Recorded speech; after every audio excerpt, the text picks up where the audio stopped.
Bueno, antes que nada agradecerle su presencia a este respetable público aquí en este auditorio. Le doy la bienvenida. La conferencia que vamos a tratar, el tema es referido a los aspectos transversales del derecho civil patrimonial. Voy a empezar presentándoles al doctor Roger Vidal Ramos. Él es abogado por la Universidad Nacional Emilio Valdizán de Huánuco. Tiene un título de segunda especialización en Derecho Ambiental y Recursos Naturales en la Pontificia Universidad Católica del Perú. Además, es magíster en Derecho Civil y Comercial por la Universidad Nacional Mayor de San Marcos. Tiene un curso de posgrado de especialización en Derecho de Arbitraje por la Escuela de Posgrado de la Universidad de Lima. Un curso de especialización en Derecho Laboral por la Pontificia Universidad Católica del Perú. Actualmente está cursando estudios de doctorado en la Universidad Nacional Mayor de San Marcos. Además es colaborador en las publicaciones de Gaceta Jurídica, además de docente en la Universidad Autónoma del Perú y Universidad César Vallejo, y es presidente del Instituto Peruano de Derecho Civil y socio del Estudio Vidal, Melendres y Palomino Abogados. A continuación le cedo la palabra al doctor para que empiece su disertación.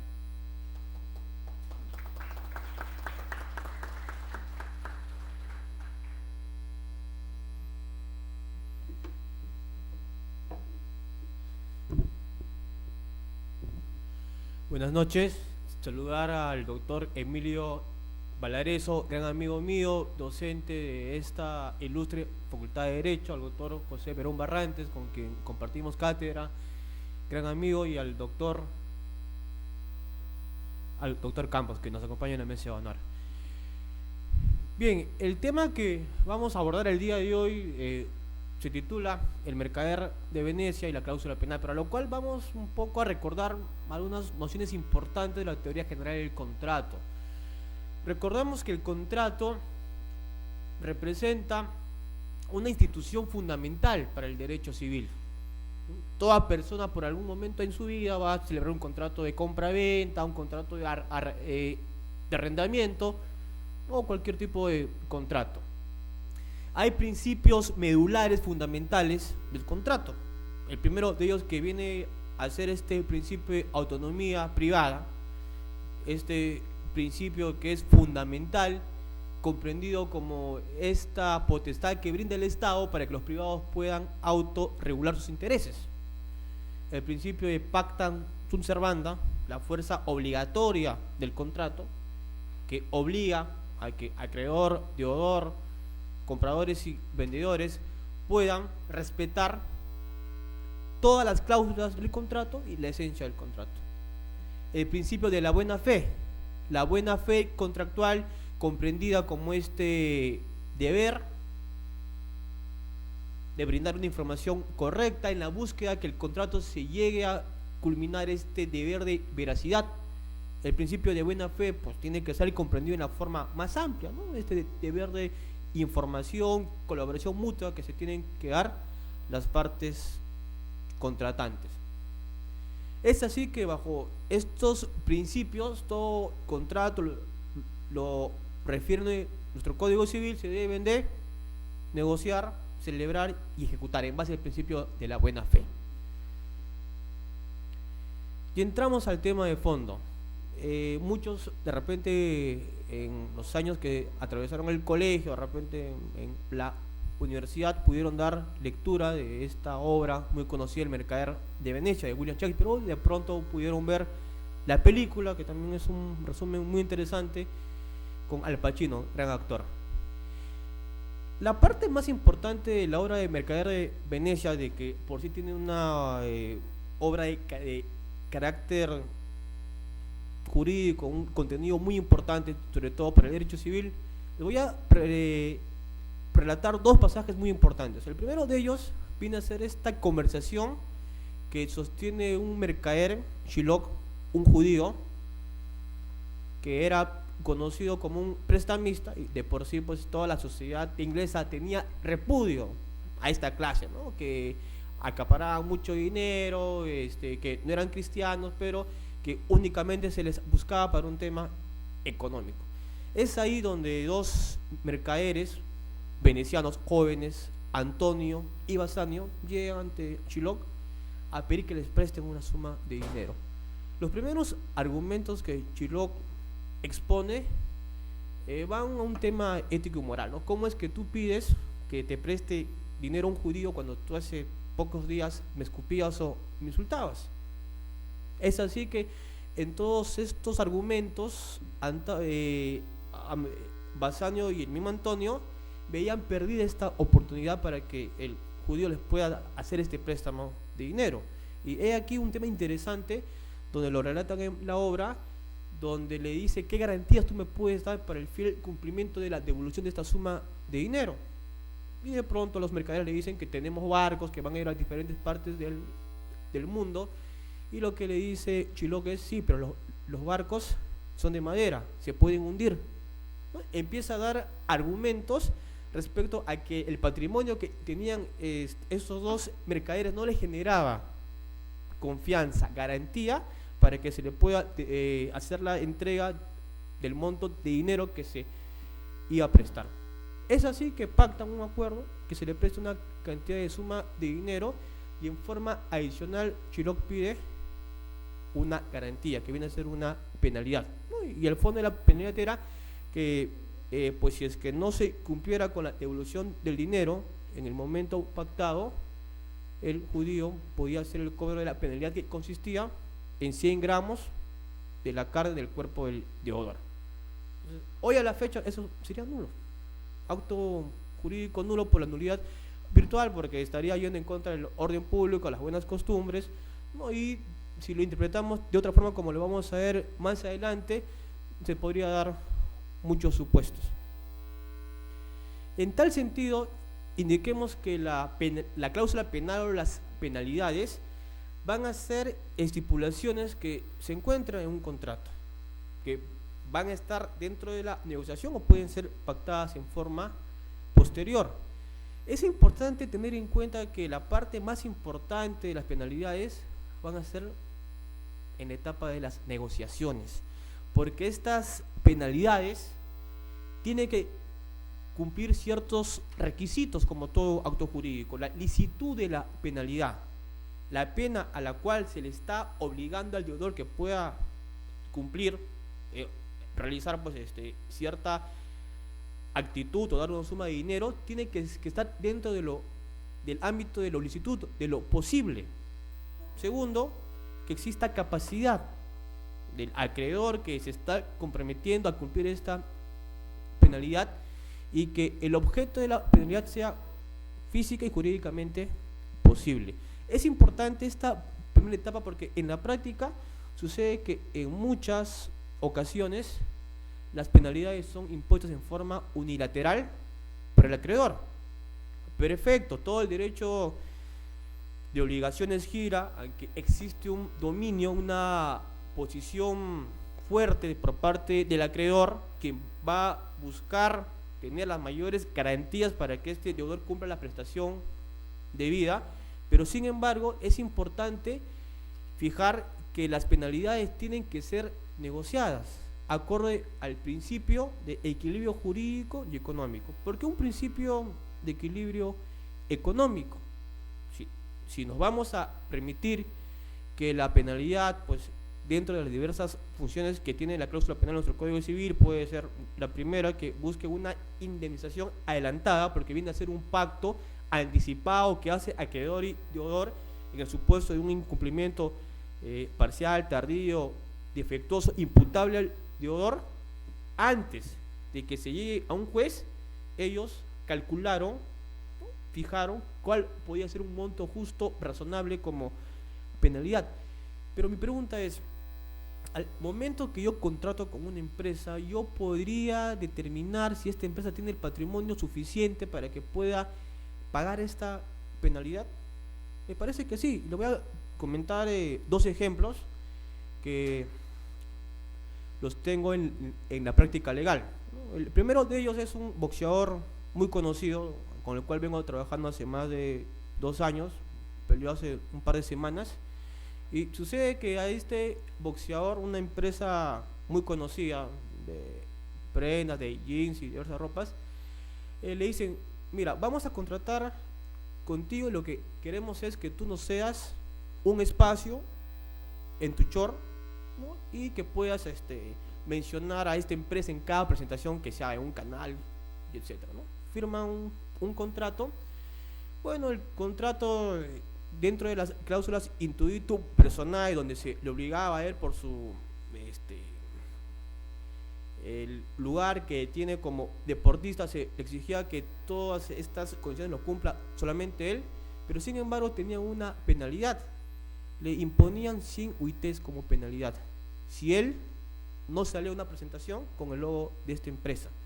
¿Y cuánto era el monto que él recibía en forma aproximada por estos 12 meses que duraba el contrato? 10.000 soles. ¿Hay sentido de que tú puedas imponer una penalidad tan elevada cuando la contraprestación que recibe una de las partes es mínima? Aquí no hay un equilibrio económico. Nos costó una negociación de 3 meses con esta empresa textil para hacerle comprender que sería mucho más fácil ir al Poder Judicial, y me parece que cualquier juez va a hacer la reducción de esa penalidad, porque es excesivamente alta y pues no hace falta muchos medios probatorios para darse cuenta que es una penalidad abusiva. Es por eso que se indica que debe de haber un equilibrio económico, porque si yo sé que es una empresa pequeña y que el contrato es un monto de 10.000 soles, ¿qué saco yo imponer una penalidad de 100.000 soles? Si sé que no la va a cumplir. Simplemente es importante tener en cuenta la capacidad económica o patrimonial para imponerle una penalidad justa, adecuada. Es importante resaltar que el equilibrio jurídico debe estar enmarcado en este vínculo contractual. El contrato, en esencia, permite que ambas partes tengan los mismos derechos y las mismas obligaciones. El hecho de ser deudor no significa pues que voy a estar sometido a lo que siempre diga mi acreedor. Existe un principio de equidad y el contrato es eso. El contrato es la representación de un equilibrio jurídico y económico. Segundo, un caso donde también me pude dar cuenta que hay una penalidad muy elevada es en estos contratos de intermediación laboral, ¿no? Sucede que acá es un contrato no tan conocido, pero que tiene un ámbito civil y hay un ámbito laboral. La empresa de intermediación se encarga de asignar trabajadores, supongamos a un gimnasio, ¿no? 10 trabajadores.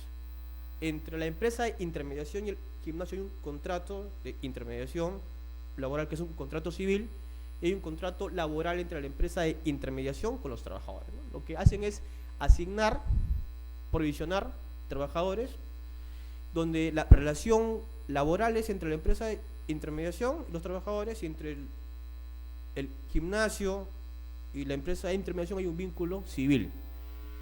Acá hay algo interesante que no sucede en otros contratos. La empresa de intermediación le manda una estructura de costos a cualquier empresa usuaria, gimnasio, banco, cualquier empresa que requiera los servicios de limpieza. En esta estructura de costos se detalla en forma muy expresa cuáles son los montos de remuneración de cada trabajador, sueldo mínimo, asignación familiar, el costo de los materiales de limpieza, la utilidad que percibe la empresa y el IGB. Tanto así que la empresa usuaria, la que contrata a la empresa de intermediación, sabe lo que está pagando y sabe la utilidad que va a obtener la empresa de intermediación. Este gimnasio se le ocurrió fijar una penalidad del 30% de la facturación, lo cual, al margen de ser excesiva, contraviene derechos laborales. ¿Por qué? Me explico. Si yo, empresa que se beneficia de los servicios de limpieza de los trabajadores de una empresa de intermediación, tengo mi estructura de costos y tengo pleno conocimiento que solo el 10% de la facturación es utilidad, porque si pongo una penalidad muy elevada estaría chocando con derechos laborales, los cuales pues los derechos laborales son intangibles. O sea, no puedes tú fijar penalidades como empresa que va en contra del pago a los trabajadores. ¿no? Fue un tema que nos tocó negociar por mucho tiempo, pero al final pudieron comprender. Es por eso que resalto que las penalidades son importantes. No hay la menor duda que todo acreedor desea que el contrato sea ejecutado, ¿no? Ese es el gran temor, porque también la cláusula penal tiene una finalidad disuasiva de generar un impacto a que el deudor cumpla con la prestación de vida. Pero sin embargo, si yo impongo penalidades elevadas que no tengan equilibrio jurídico y económico, se va a lograr lo que sucedió con Chiloc. Y ahora vamos a la segunda parte, ¿no? Bueno, sucede pues que Chiloc entrega la suma de dinero, un contrato de mutuo, y los dos mercaderes felices. Llega el momento importante que busca todo acreedor, que se le pague o que le entreguen la prestación de vida. Por diversos motivos, el deudor no pudo hacer la entrega del dinero que se había comprometido en entregar en tal fecha. Ante eso, viene un tema muy interesante, se apertura un juicio oral. Chiloc va ante el jurado de Venecia y expresa lo que todo acreedor en un momento lo puede hacer, que se ejecute la cláusula penal. Y aquí hay una eterna discusión, sobre todo en torno a la cláusula penal.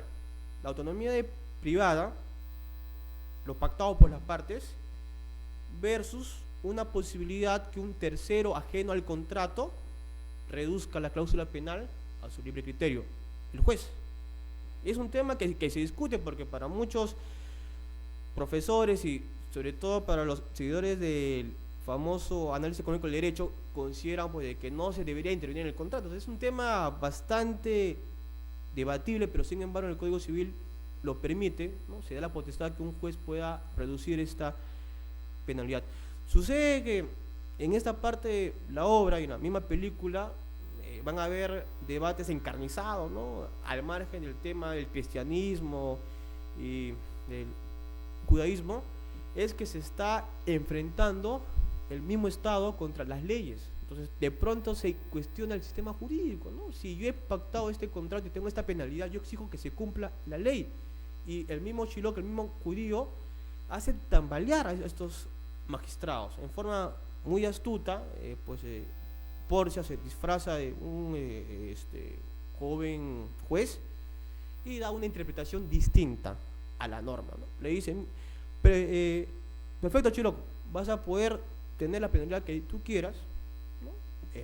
Lo amarran al deudor para que le corte la carne, pero le dice, aquí no se estipula, ¿no?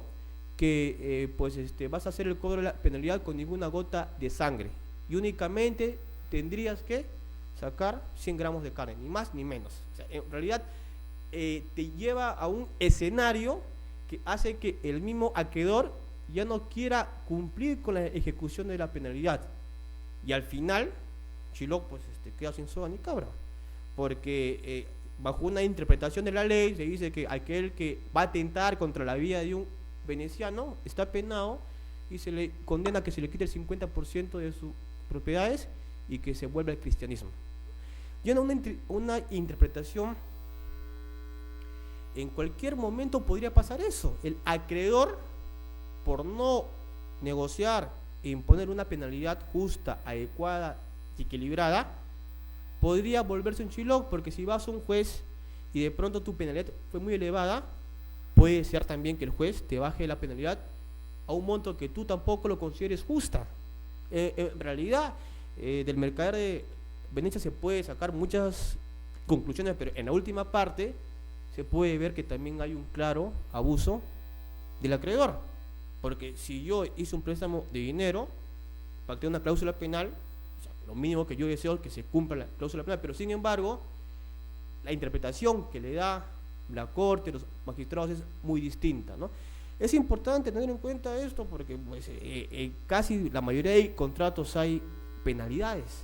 Entonces, y a esto va la reflexión para nosotros, ¿no? Para los abogados, para los que van a ser futuros abogados, que uno tiene que acompañar a un cliente desde la negociación del contrato y poder estipular todo esto.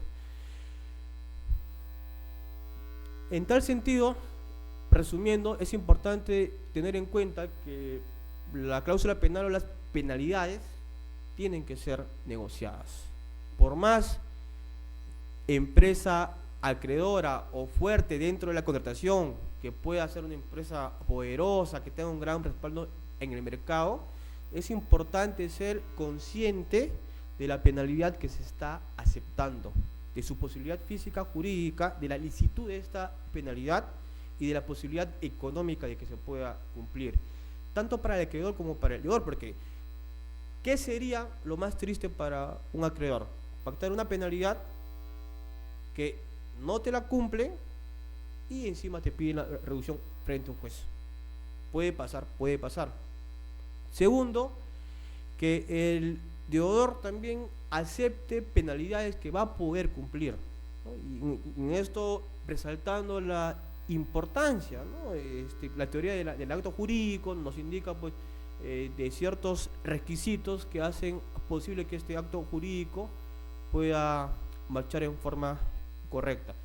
Para concluir, la penalidad es un instrumento regulado en el derecho civil que, visto en forma positiva, permite que las partes en forma anticipada fijen los posibles daños que puedan suceder. ¿Y qué se evita con eso? La carga probatoria, y se deja que las partes se pongan de acuerdo, lo cual es muy importante. Segundo, sirve de una garantía para que el acreedor tenga la tranquilidad de que se va a cumplir la prestación debida, y a la vez que el deudor haga todo lo posible para cumplir con la prestación debida. Y por último, recordemos lo que les estaba comentando, es el contrato y con ello la negociación de una penalidad tiene que tener un equilibrio económico y jurídico. Si distorsionamos esto, tanto el acreedor como el deudor podrían estar incursos en problemas procesales y se estaría permitiendo que esta autonomía privada, producto de que una de las partes se excedió, al final pues pueda ser conocido, ¿no? Y cuestionada por un tribunal arbitral, un árbitro o cualquier juzgado. Gracias.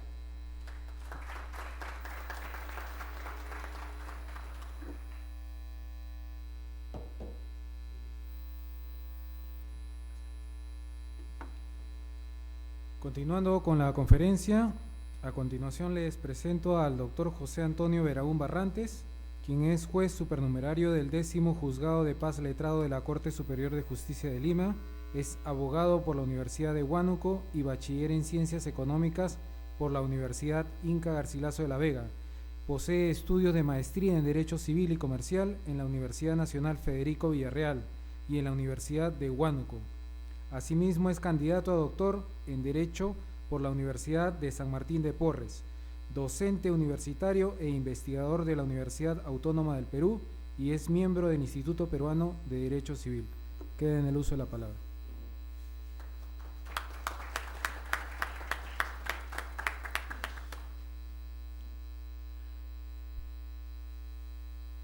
Buenas tardes. Primero quiero agradecerle al doctor Emilio, gran amigo tanto de Roger como mío, por la generosa invitación. Quiero agradecerles a ustedes por su presencia y quiero hacer una pequeña precisión en la hoja de vida que ha leído tan amablemente el señor. Yo he sido juez de paz letrado, actualmente estoy dedicado al ejercicio libre de la abogacía, ¿no? Como nos gusta decir, soy abogado litigante. No obstante ello, sí he ejercido el cargo de juez el año pasado por un periodo relativamente corto de 6 meses, ¿no? Básicamente el tema que yo quiero compartir con ustedes es esta nueva mirada a la fe pública registral y la ilicitud de los actos jurídicos. El evento que nos convoca trata de proponer una mirada transversal del derecho civil, es decir, una mirada que que observe una línea que atraviesa todo el derecho civil. Y el tema que yo quiero compartir con ustedes cumple precisamente esa finalidad. Vamos a ver en este tema presentes dos instituciones jurídicas de dos libros distintos del Código Civil o hasta tres libros distintos del Código Civil. Me refiero al libro de acto jurídico, me refiero al libro de derechos reales y específicamente a las figuras de la propiedad y de la posesión, y me refiero al libro de los registros públicos. El tema lo he planteado de la siguiente manera y voy a enunciar, no voy a poder utilizar todas las diapositivas por el tiempo que nos ha sido asignado, pero voy a enunciar de modo general cuáles son las aristas sobre las que gira esta breve conversación que quiero iniciar con ustedes. En primer lugar, quiero que recordemos el concepto de la fe pública registral, que está establecido en el artículo 2014 del Código Civil, que básicamente dispone que quien adquiere un derecho, por ejemplo, quien compra un inmueble de persona que aparece habilitada o facultada en registros públicos para transferir el derecho, mantiene su adquisición aunque después se rescinda, anule o invalide el derecho de quien transfirió. A tiene un inmueble registrado a su nombre en la Oficina de Registros Públicos. Pretende venderle el inmueble a B para que B pueda oponer su derecho, para que B pueda hacerse propietario del inmueble y oponer su derecho de propiedad a terceros. Debe acudir a la Oficina de Registros Públicos, pedir una copia literal del inmueble y verificar si quien le vende el bien es propietario. Así de simple es el principio de la fe pública registral. De tal modo que si por algún motivo el título de quien te vendió se invalida, no te afecta a ti, porque tú has actuado amparado por la fe pública que otorga el registro público. Básicamente es bastante lógico que eso suceda, porque si los registros públicos, que precisamente dan esa garantía de publicidad de los actos y los derechos inscritos, no pueden oponerse como garantía del surgimiento de los derechos, sencillamente estaríamos en la esquizofrenia jurídica o en Alicia en el País de las Maravillas, ¿no es cierto? Para eso sirve registros públicos, para que yo pueda acudir y generar seguridad jurídica respecto a una adquisición. En líneas generales se ha estado aplicando con mucha contundencia el precepto establecido en el artículo 2014 del Código Civil sobre la fe pública registral, en concordancia, por ejemplo, con el artículo 1135 del Código Civil, que establece la concurrencia de acreedores, ¿no es cierto? La concurrencia de acreedores de bien inmueble. Esa sería la primera arista. La segunda arista tiene que ver, como les decía, con el derecho de propiedad y con la posesión. Resulta que el derecho de propiedad es un derecho que tiene varias formas de adquisición. Una de estas formas de adquisición de la propiedad es la prescripción, valga la redundancia, adquisitiva de propiedad, prescripción adquisitiva de dominio o usucapio. La prescripción adquisitiva de dominio es una forma de adquirir la posesión que beneficia al poseedor del bien, que en cualquier supuesto penoso y negativo ejerce la posesión por 10 años, en cualquier supuesto penoso digo, puede haber un supuesto mucho más beneficioso, en cuyo caso solamente necesitaremos 5 años, pero en el peor de los casos tú debes ejercer la posesión por 10 años con determinadas características. ¿Cuáles son esas características? La posesión debe ser continua, es decir, ininterrumpida. debe ser pacífica, no debes vivir guerreando ni ocultándote, debe ser pública y debe tener una intención especial del poseedor, que los romanos denominaron animus domini, pero nosotros podemos reconocer al animus domini como la intención del poseedor de comportarse como propietario y por lo tanto excluir a los demás de los beneficios del uso y del goce del bien.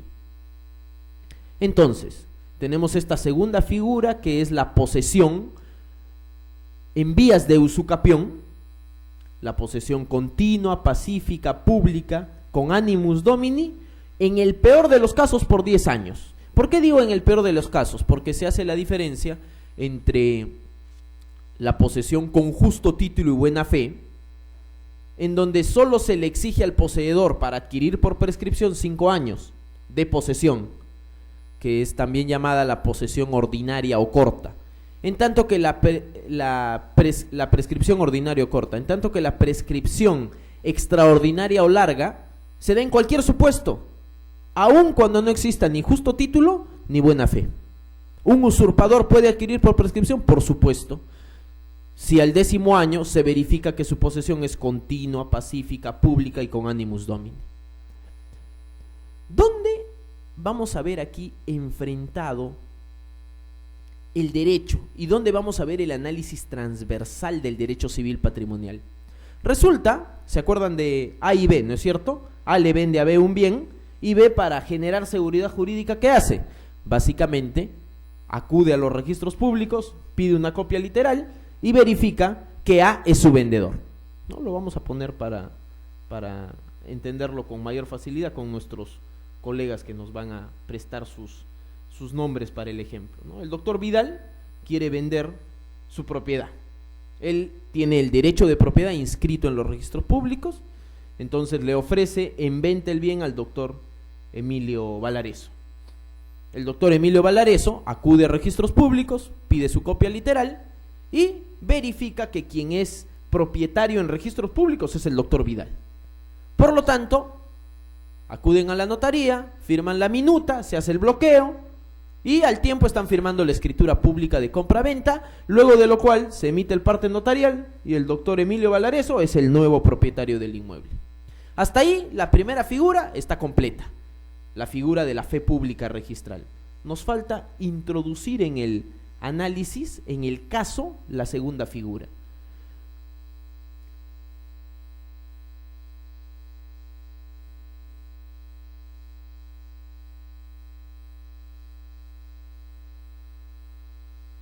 Yo vivo en el inmueble hace 20 años.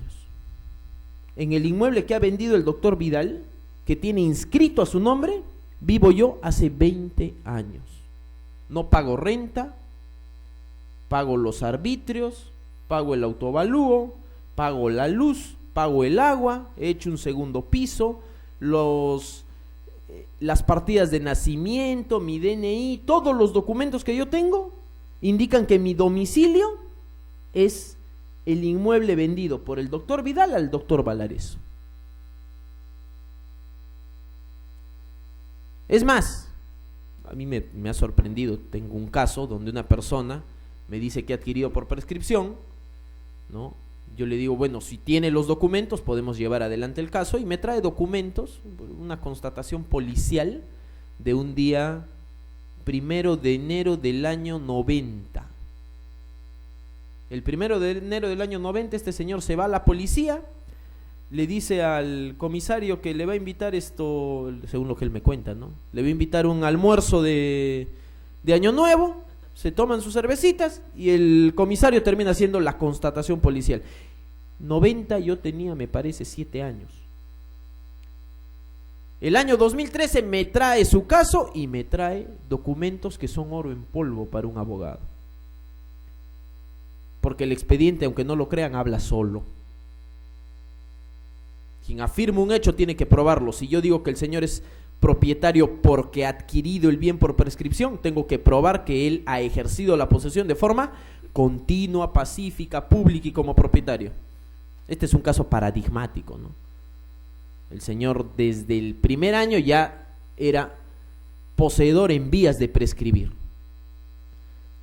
Bueno, volvemos a nuestro caso. Entonces resulta que yo tengo todos esos documentos, inmediatamente va a surgir el conflicto entre el doctor Valareso y José Beraún, porque el doctor Valareso ha adquirido el bien de quien en registro aparecía facultado para transferirlo en propiedad. Y el doctor Valareso va a decir, momentito, yo me amparo en el artículo 2014 del Código Civil, que establece el principio de la fe pública registral, que genera seguridad jurídica. Yo le he comprado el bien a quien aparecía en registros públicos facultado para transferirlo, para transferir la propiedad del mismo. Le he comprado el bien a su propietario. No sé qué hace ahora el señor Beraún como loquito diciendo yo vivo en el bien hace 20 años. Es ahí que surge el conflicto y es ahí que va a entrar en escena la tercera figura del acto del derecho civil patrimonial, que es el acto jurídico. ¿Qué debe hacer? ¿Qué va a hacer el doctor Valareso? Yo sigo viviendo en el inmueble. Lo que tiene que hacer el doctor Valareso es demandarme el desalojo, que en mi concepto particular su desalojo sería improcedente. Si quiere discutir la posesión del inmueble, tendrá que probar que él tiene derecho y que yo no tengo derecho, y para eso deberá ir a un proceso de mejor derecho de posesión o a una acción reivindicatoria que está descrita en el artículo 923 y 927 del Código Civil. No obstante, lo que se estila hacer es ir al proceso de desalojo por ocupación o posesión precaria. En ese proceso de desalojo por ocupación precaria yo tendré que alegar que el doctor Valareso no tiene buena fe, porque conocía mi posesión del inmueble. Además de eso, en otro proceso yo tendré que iniciar una demanda de prescripción adquisitiva de dominio.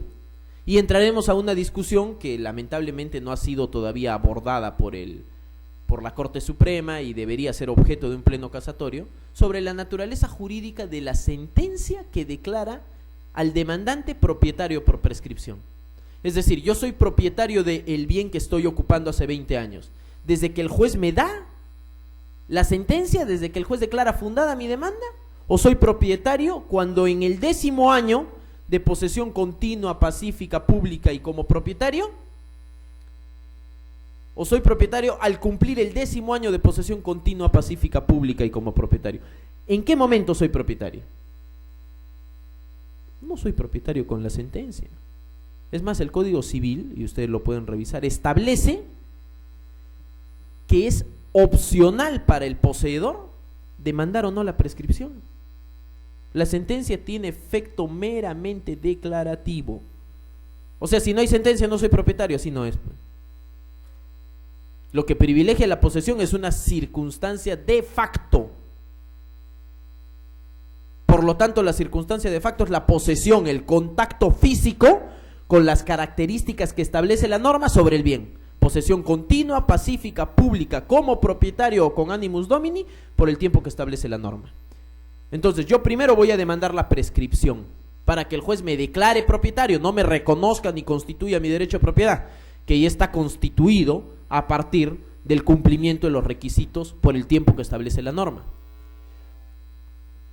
Segundo, tendré que iniciar, y aquí entra la tercera figura, contra el doctor Valareso y contra el doctor Vidal, vendedor y comprador, una demanda de nulidad de acto jurídico. Pero la nulidad de acto jurídico, para ser demandada, debe estar fundamentada o amparada en una causal.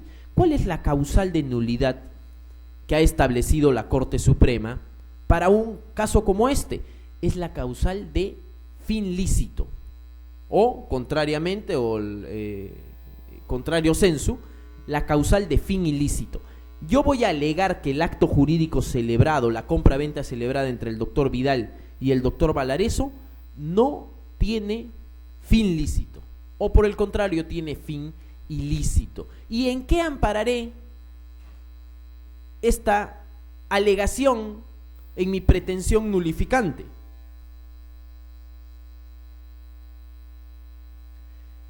En esta sentencia, la número 3667-2010, La Libertad, la Corte Suprema ha establecido que la demandante no puede alegar que le asiste la buena fe en la transferencia, ya que a la fecha de la adquisición del bien conocía de la existencia de poseedores continuos, pacíficos y públicos. En este caso, el doctor Valareso demandó reivindicación para recuperar, o no recuperar porque nunca la tuvo, sino para hacerse de la posesión del bien. Me demanda a mí la reivindicación. ¿Y yo qué le digo? Un momentito, doctor Valareso. El bien no se puede reivindicar. ¿Por qué? Porque yo no soy precario, yo no soy poseedor ilegítimo, yo no soy poseedor inmediato, yo soy propietario del bien. ¿Por qué? Porque lo adquirí por prescripción, pues. A usted le vendió quien aparecía en registros, pero ya no era propietario. ¿Y mi seguridad jurídica? Y la mía, le preguntaré yo. No, pero yo fui a registros públicos y me dieron mi copia literal y aparecía Roger Vidal. Momentito, ¿sabe qué le faltó hacer a usted? Ir al inmueble, tocarme la puerta y yo iba a salir y le iba a decir: Roger Vidal, ni en pelea de perros, no lo conozco.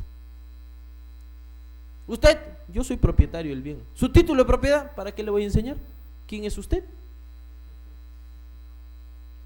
Este pronunciamiento, que ha sido publicado en enero del año 2012, ha sido reiterado en julio de este año por la Corte Suprema en la casación signada con el número 3098-2011 Lima.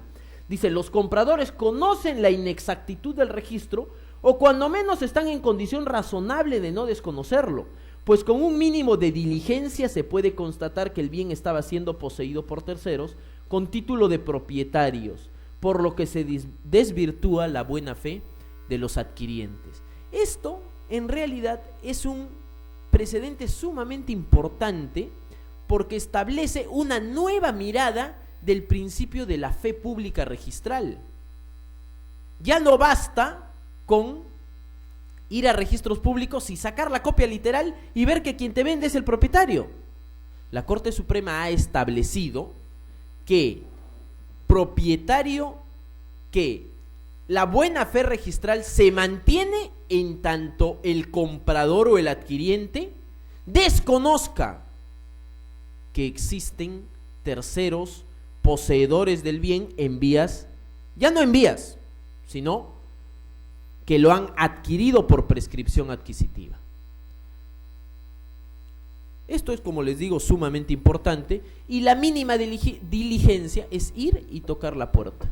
Si tú estás demandando el desalojo, quiere decir que no tocaste la puerta. ¿Por qué compraste la casa? ¿Por qué compras un inmueble sin que te entreguen la posesión del mismo? Y si tu alegación es que se metieron, no vas al desalojo, pues vas al interdicto de recobrar. Entonces ahí tenemos las tres figuras. Ahora, en esta segunda casación es sobre un caso de acto jurídico. ¿Y cuál es? Que se declara fundada la demanda. ¿Y cuál es la causal de nulidad de acto jurídico alegada y amparada por la Corte Suprema? Fin ilícito. Fin ilícito porque no existe buena fe del adquiriente, y su buena fe registral no es oponible al derecho de propiedad del propietario que ha, valga la redundancia, adquirido el bien por prescripción adquisitiva. Entonces tenemos un tema que, a partir de la jurisprudencia casatoria, atraviesa, ¿no es cierto?, transversalmente el derecho. Va desde el acto jurídico, pasando por los reales, las obligaciones y los registros públicos. Yo quiero nuevamente agradecerle la invitación a Emilio, disculparme con él si me he excedido en el tiempo que me han brindado, y agradecerles también a ustedes por su atención.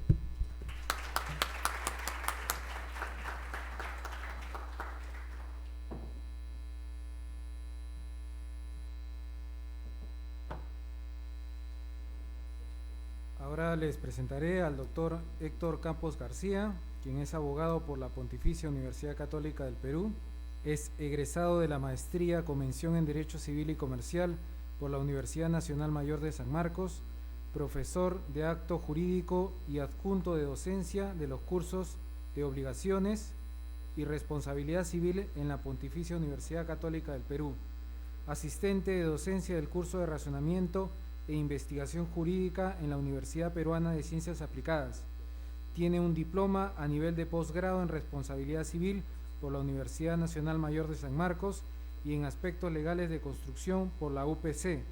Posee estudios de especialización en Derecho Regulatorio, con mención en Derecho de la Energía por la OCINERMING y en Arbitraje por la CARC-PUC. Es abogado del área de Prevención y Solución de Conflictos en materia civil y comercial del Estudio Linares y Abogados. A continuación queda la palabra.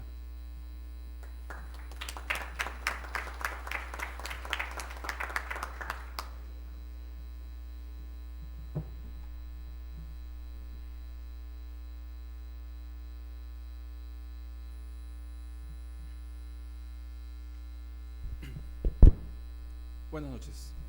¿Se me escucha bien? ¿Sí? Buenas noches. En primer lugar, agradecer al profesor Emilio Valereso por la invitación para compartir con ustedes algunos minutos de reflexión sobre estos temas o aspectos transversales de derecho civil patrimonial. El tema que he escogido es un tema que es un tema que no ha sido abordado o enfocado de la debida manera en la jurisprudencia, y cada vez que se dicta el tema o que se escribe sobre el tema, me parece que nos quedamos solamente en una primera aproximación y no llegamos a entender realmente de qué se trata. De lo que voy a hablarles es de lo que vamos a conversar va a ser sobre algunos aspectos o cuestiones patológicas de la actuación del representante cuando este representante carece de facultades o no tiene facultades para ello. ¿De acuerdo? Si uno revisa, y creo que acá la mayoría son estudiantes, el Código Civil, encontrará que en el artículo 161 se encuentra regulada esta hipótesis. Y más o menos lo que te dice el artículo 161 es que si el representante actúa en exceso, violando o no teniendo las facultades que le ha otorgado el representado, realiza negocios jurídicos, pues estos negocios jurídicos son ineficaces. ¿Correcto? Sin perjuicio, evidentemente, de la indemnización o resarcimiento propiamente hablando, sin perjuicio del resarcimiento que se pueda generar entre el tercero que contrata con el representante y el representante. ¿Me explico? ¿Sí? Entonces tenemos un representante que no tiene las facultades o que las viola o que se excede de las mismas, y ese negocio que celebra con el tercero es un negocio ineficaz frente al representado.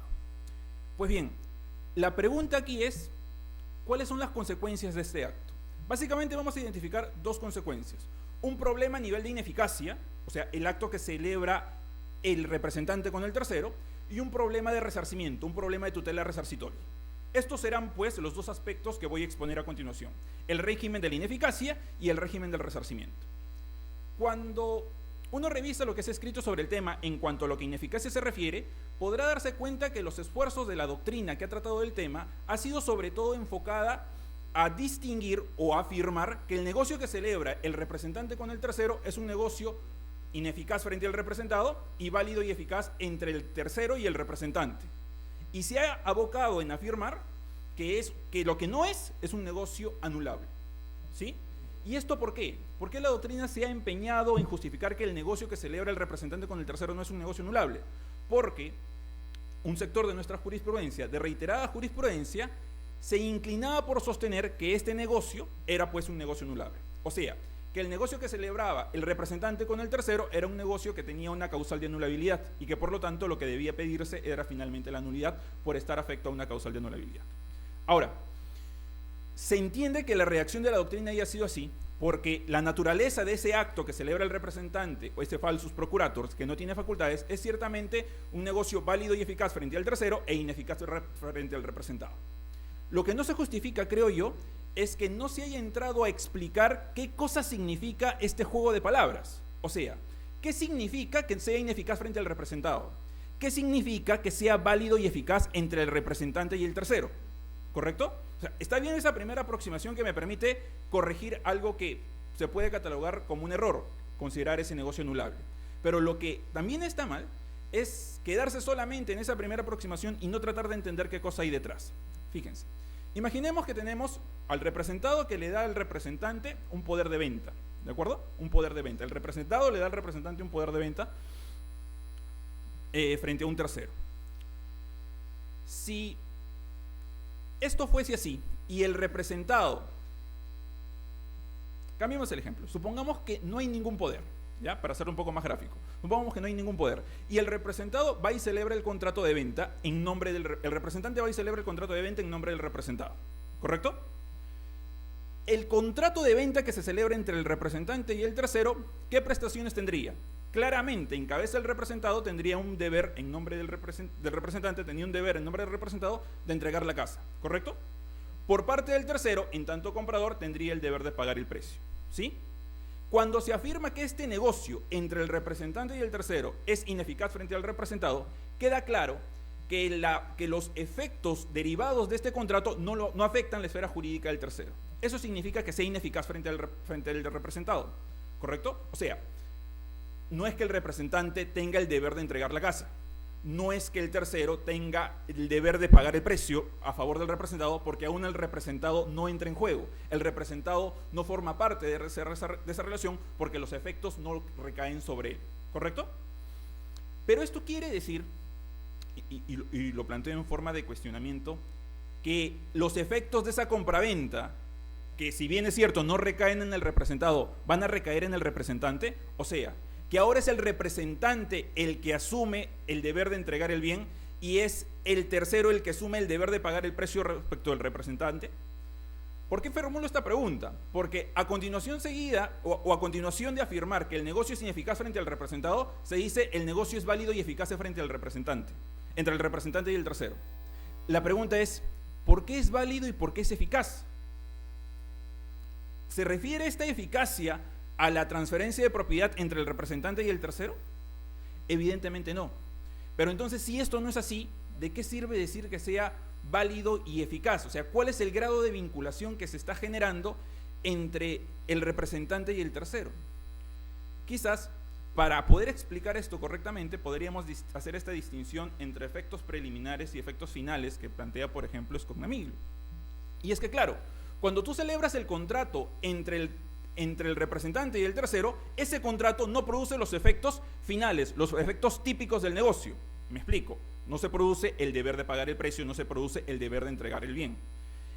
Y es claro que no se produce porque, claro, si bien el representante, y ojo con esto, si bien el representante está celebrando el contrato en exceso de facultades, sigue siendo un supuesto de representación en el sentido de que el representante ha celebrado el contrato en nombre ajeno, lo que se conoce como la contemplatio domini. O sea, no se podrían surgir los efectos típicos de esa compraventa en cabeza del representante porque el representante no ha celebrado el contrato a nombre propio. No sé si me dejo entender. El representante ha celebrado el contrato en nombre ajeno. Si hubiese celebrado el contrato en nombre propio, no estaríamos ante un escenario de representación, sino estaríamos frente a un escenario de compraventa de bien ajeno, arrendamiento de bien ajeno, lo que fuese. ¿Correcto? Entonces queda claro que el representante no asume ninguna de las obligaciones derivadas de esos efectos típicos o finales derivados del negocio. Pero entonces, ¿por qué se dice que es eficaz? Repito la pregunta. Se dice que es eficaz porque, si bien es cierto, los efectos finales no se están produciendo, lo que sí se están produciendo es un efecto inmediato de la celebración de todo contrato, que es lo que Vincenzo Roppo denomina la vinculatoriedad del contrato. Es decir, cuando tú celebras un contrato, estás en una situación distinta a la que estabas antes de la celebración del contrato. Antes de la celebración del contrato tú no tenías ningún vínculo con la persona, pues no habías celebrado ningún contrato. Luego de la celebración del contrato, independientemente de que haya un problema de legitimación de por medio o no y que por ende se haga ineficaz, independientemente de ello, lo cierto es que ya hay un contrato de por medio y hay una vinculatoriedad entre el representante y el tercero. Tanta vinculatoriedad hay, o sea, tanto se ha creado un vínculo entre el representante y el tercero derivado de ese contrato, que en el artículo 162 del Código Civil se plantea que para poder salirse de ese contrato, lo que tiene que hacer el tercero es resolver el contrato con el representante. ¿Ok? Entonces, claro, ¿por qué se habla de resolución si es, o sea, la única justificación para que se hable de resolución es porque previamente ha habido un vínculo entre las partes? Si no hubiese habido un vínculo entre las partes, pues no habría razón para explicar una resolución posteriormente a la celebración del contrato. Entonces, ¿El contrato entre el representante y el tercero es un contrato válido y eficaz? Correcto, es un contrato válido porque no está afecto a ninguna causal de nulidad, no está afecto a ninguna causal de anulabilidad. Y es un contrato eficaz solo en la medida en que ha creado este primer efecto de vinculatoriedad entre las partes, ¿sí? Y es además un contrato ineficaz respecto del representado porque los efectos finales de ese negocio no vinculan al representado, tampoco al representante. Se dice por eso que solo el que podría considerarse como vinculado es el tercero, en tanto para poder salirse del contrato tendría que resolver él mismo. Aquí sí se presenta una complicación práctica. ¿Por qué? Nosotros sabemos que el régimen de representación ha sido tomado del Código Civil italiano. Y cuando uno revisa, por ejemplo, la norma italiana sobre el particular, el artículo 1398, se estipula algo en particular. Si bien es cierto, se establece que la forma como el tercero se puede salir del contrato es resolviendo el contrato de común acuerdo con el representante, esta resolución de común acuerdo sería a través de un mutuo disenso, se le establece al tercero una facultad de receso. ¿Qué es esto? Se le establece al tercero la facultad de desistirse unilateralmente previa comunicación al representado para que éste, en un plazo determinado, ratifique. ¿Qué quiere decir esto? El tercero le puede enviar una comunicación al representado y decirle, en tal plazo ratifica el contrato. Si en tal plazo no ratificas el contrato se puede considerar revocado, para usar el término más, para que el término sea más técnico, el tercero se puede desistir del contrato, ¿sí? Y esto tiene cierta razón de ser, porque mientras que el contrato sea celebrado, o sea, mientras que el contrato entre el representante y el tercero sea celebrado, tenemos un contrato que es válido y eficaz. O sea, ya hay una vinculación creada entre las partes. No es que el tercero después pueda desconocer el contrato que ha celebrado y le diga al representante, oye, representante, ya me di cuenta que tú no tenías las facultades para ello y por lo tanto me salgo del contrato. No, porque precisamente ya existe esa vinculatoriedad generada del contrato. Tampoco podría sostenerse que es una resolución por incumplimiento porque precisamente no se han generado los efectos derivados del contrato que justifiquen el incumplimiento respecto del cual opere la resolución. Entonces, para no exponer al tercero a que esté en un estado de sujeción respecto del representante y del representado, a esperas de que el representado ratifique el contrato, en el ordenamiento italiano se le da esta posibilidad de desistimiento al tercero mientras espera o en el tiempo en el cual el representado aún no ha ratificado el contrato. Lo cierto es que esta facultad nosotros no la tenemos regulada en el Código Civil. Y aquí sí se presenta un problema, porque si nosotros interpretamos el segundo párrafo o el tercer párrafo del artículo 162, que dice que el tercero puede resolver el contrato con el representante, y lo interpretamos un poco a la italiana, pues tendríamos que decir que esa resolución es una resolución derivada de mutuo disenso. Que el tercero cuente con una posibilidad de desistirse del contrato es complicado aún, porque nosotros sabemos que el desistimiento solo tiene cabida cuando las partes lo han concebido, estamos ante un receso convencional, o cuando la ley lo determina así, esto es un receso o un desistimiento impuesto o determinado por la ley. En este caso no tenemos ninguna de las dos fuentes. Ni la ley te dice que el tercero puede desistirse del contrato, y es muy raro que en los contratos de representación el representante le dé esta facultad por mutuo acuerdo al tercero cuando celebren este contrato. O sea, la solución no está en la ley y es una solución que difícilmente se pueda presentar en la práctica. Quizá, y digo quizá, solo como una reflexión, podríamos interpretar que esa resolución a la que se refiere el artículo 161 podría abarcar inclusive el supuesto de desistimiento en cabeza del tercero. Sé que podría sonar como una interpretación un poco forzada porque contravendría expresamente la literalidad de la norma, pero recordemos que la literalidad de la norma es solo uno de los criterios de interpretación. O sea, no porque la norma dice resolución debe ser resolución a secas. Un buen ejemplo sería el pacto de retroventa, en el cual también se dice resolución, pero para todos nos queda claro que es una posibilidad de desistimiento, ¿sí?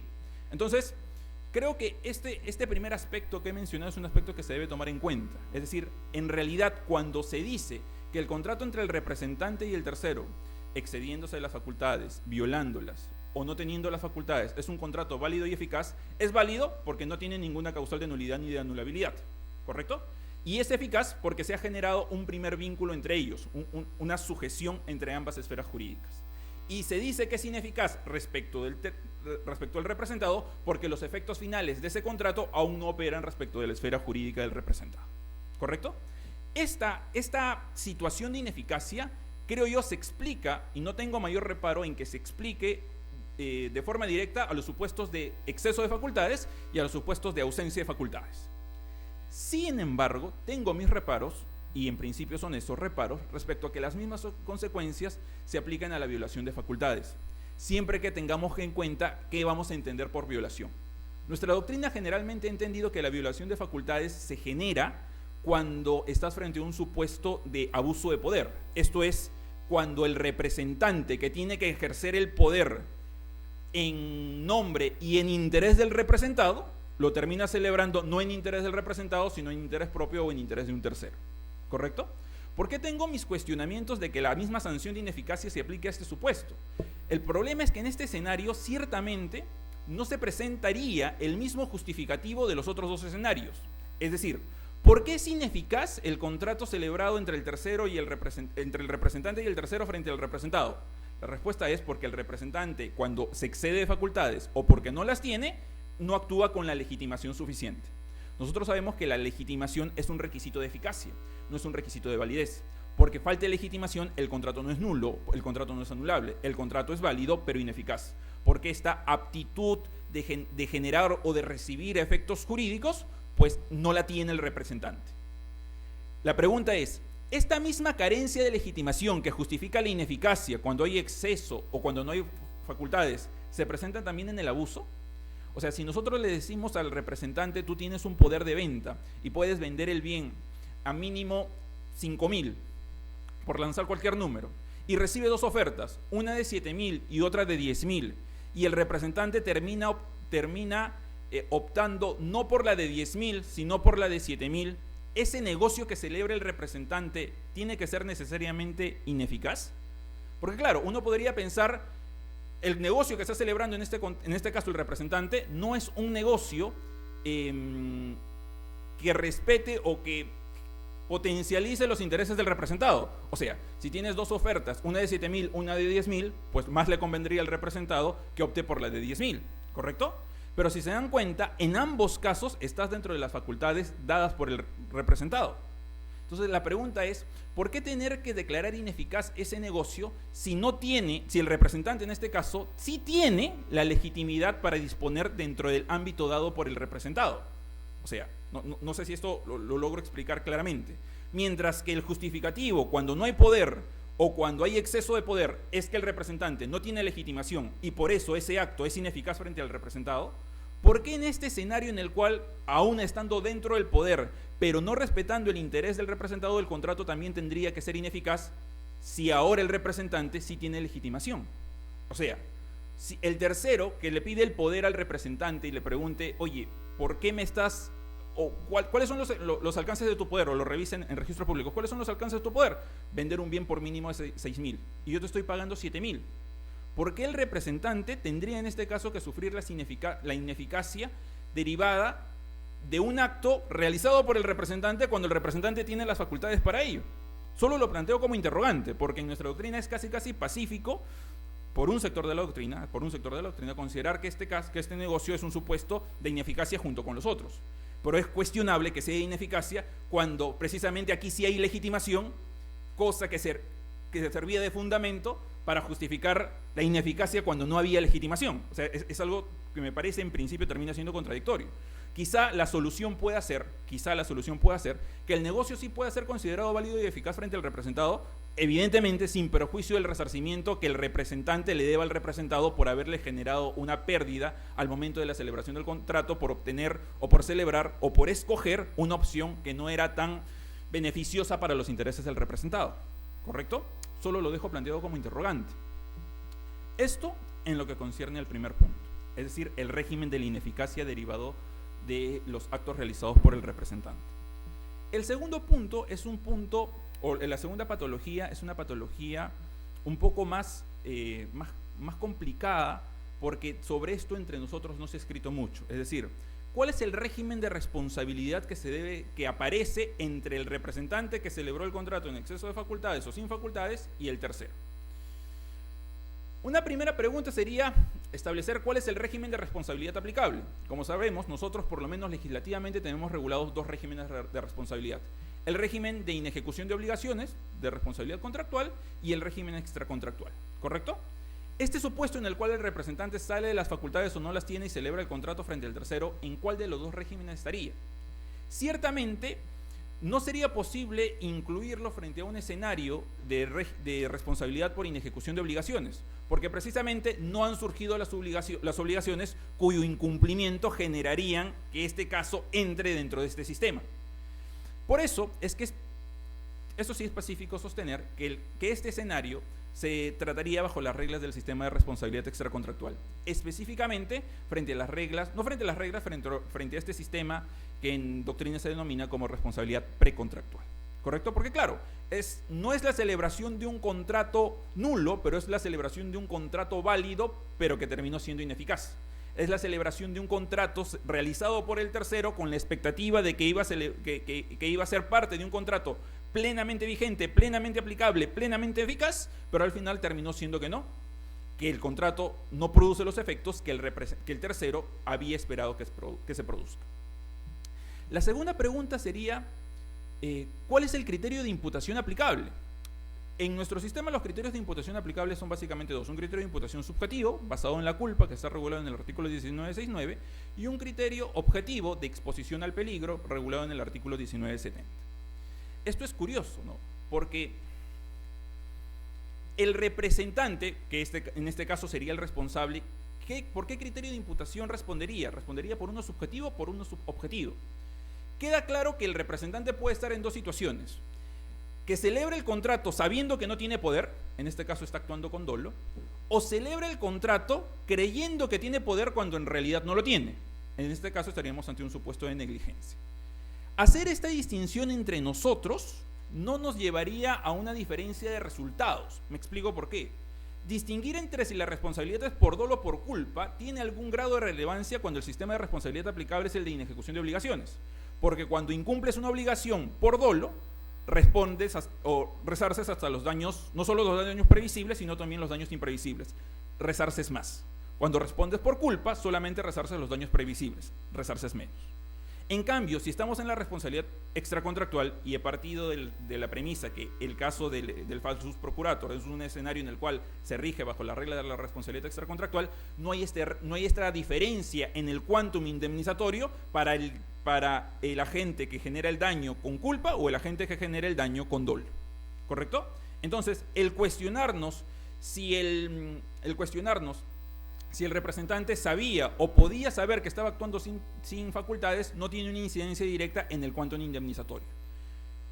Pero en otros ordenamientos, y fíjense ustedes lo importante de darle un vistazo por lo menos a la legislación comparada, esto no es así. Por ejemplo, en el ordenamiento alemán sí hay una distinción en la forma de cómo responde el representante cuando actuó con dolo de cuando actuó con culpa. Cuando actuó con culpa, el representante solo responde, se dice, hasta el límite del interés negativo. ¿Qué cosa es esto del interés negativo? El interés negativo es poner al contratante en la misma situación que estaría si es que el contrato no se hubiese celebrado. Básicamente, en el interés negativo, por ejemplo, entra el resarcimiento de los gastos en los que se incurren en el momento de la contratación.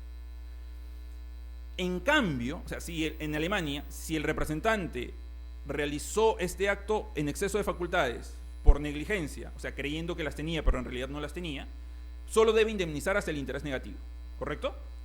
Pero si el representante actuó a sabiendas de que no tenía el poder necesario para celebrar el contrato, se le da al tercero una posibilidad de elección. El tercero en Alemania va a poder elegir entre hacer dos cosas: o exigirle el cumplimiento del contrato celebrado en nombre del representado al representante, o que te indemnice, pero ya no considerando el interés negativo, sino considerando el interés positivo.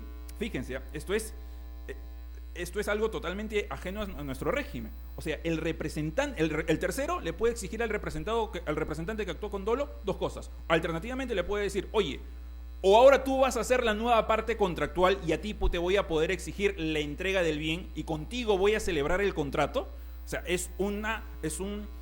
desplazamiento de la contemplatio domini y de quién debe ser considerado parte en el contrato, o podré pedirte alternativamente una indemnización que no solo me coloque en la posición que yo estaría si el contrato no se hubiese celebrado, sino que me coloque en la posición que yo estaría si el contrato sí se hubiese celebrado. ¿Correcto?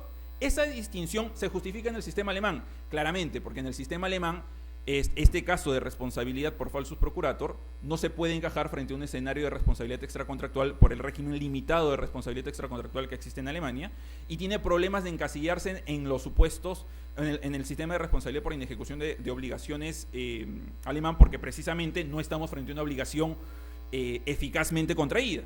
Entonces, este es como un régimen especial que se genera para la responsabilidad del representante. En nuestro caso, en el Perú, no tenemos este problema. En este caso, sea que el representante haya actuado por culpa o haya actuado por dolo, responderá en los mismos términos para el representante, para el tercero. La pregunta aquí, y esto es una pregunta que se puede generar a raíz de lecturas del ordenamiento italiano, es si es que el tercero debe acreditar o no que el representado actuó con culpa. Repito, si es que el tercero debe acreditar que el representante actuó o no con culpa. Y esto es así porque en el ordenamiento italiano la víctima tiene que probar la culpa del agente para que éste responda. Como esta labor probatoria es difícil de hacer realizada en el ámbito de la representación, la tendencia jurisprudencial italiana tiende a considerar que la culpa es una culpa in re ipsa, es decir, una suerte de presunción de culpa. O sea, se va a presumir que el representante que actuó sin facultades por no tenerlas o por excederse de las mismas, actuó de forma culposa. Esta lectura, por lo menos trasladada a nuestro sistema, tiene ciertos cuestionamientos. En principio porque una presunción de culpa, como bien lo precisa el profesor Luigi Corsaro, más que una presunción de culpa es una presunción de causalidad, ¿correcto? Y en segundo lugar, porque en nuestro ordenamiento, nos guste o no nos guste, nosotros tenemos en el artículo 1969, segundo párrafo, una inversión de la carga de la prueba. Es decir, no es la víctima la que debe probar la culpa, sino es el agente el que debe realizar el descargo del dolo de la culpa para poder exonerarse de responsabilidad. Entonces, si hacemos un balance de lo que tenemos a nivel de tutela resarcitoria, y repito, de esto no se ha escrito mucho entre nosotros tenemos que el sistema de responsabilidad aplicable es un sistema de responsabilidad extracontractual, en estricto precontractual, que los daños que pueden ser generados en principio se limitarían al daño al interés negativo, y dos, que el criterio de imputación aplicable sería un criterio de imputación de culpa. En nuestro ordenamiento no hay mayor cuestionamiento frente a esto porque precisamente tenemos esta inversión de la carga de la prueba en el artículo 1969. Básicamente eran estos dos extremos a los que quería referirme en esta breve conversación con ustedes. Resaltar precisamente lo que significa el sistema de ineficacias que se genera cuando hay un falsus procurator de promedio, y reflexionar un poco sobre el régimen de responsabilidad que termina siendo aplicable para este supuesto en particular. Para terminar, solamente quisiera reiterar mi agradecimiento al profesor Valareso y invocarlos a ustedes a que critiquen. O sea, el alumno de Derecho en general está muy acostumbrado a recibir lo que se le transmite de forma mecánica y a apuntar todo lo que se le dice como si lo que se le como lo que se le dijera fuese la verdad absoluta. Y en realidad eso no es así. Muchas veces, por creer que nos dicen, por creer que lo que nos dicen es una verdad absoluta, terminamos siendo engañados. Y eso genera, hay que ser hidalgos en reconocerlo, flojera en los estudiantes, y los estudiantes no leen. Yo invito a todos ustedes a que las exposiciones del profesor Vidal, del profesor Barrantes y la mía, la confronten con las fuentes que ustedes puedan tener a las manos. De repente ha habido inexactitudes en las cosas que el profesor Verón, el profesor Vidal o yo les hemos podido estar diciendo. Es más, puede ser posible que nosotros hayamos venido con la intención de engañarlos a ustedes. Pero en realidad lo que yo considero es que solamente esto va a poder ser superado si es que ustedes tienen el suficiente espíritu crítico para poder confrontar las ideas que frente a ustedes son expuestas. Listo, chicos, muchas gracias.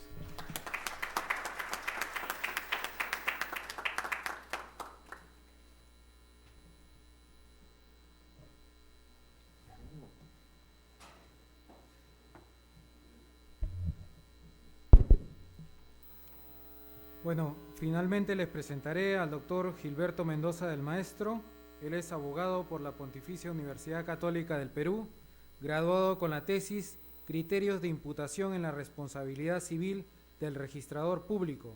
Además, es magíster en Derecho con mención en Derecho Constitucional y Derechos Humanos por la Universidad Nacional Mayor de San Marcos.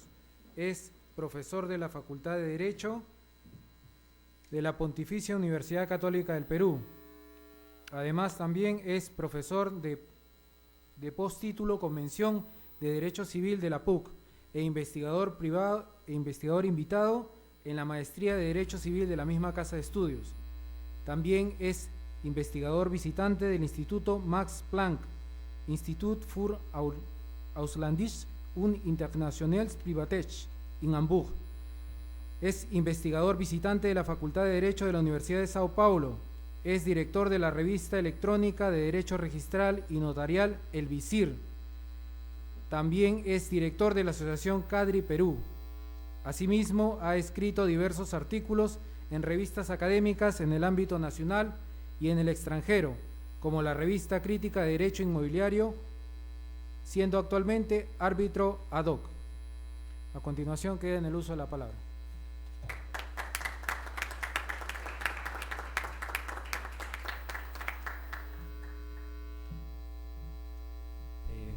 Buenas noches a todos.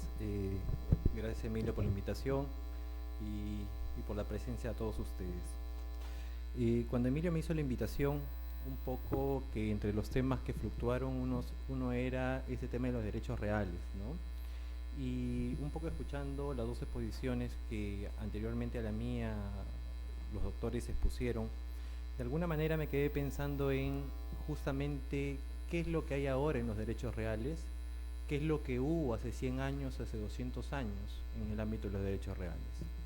Yo no sé si ustedes conocen, pero en el año 2002 se hizo la reforma del derecho a las obligaciones en Alemania, en el BGB.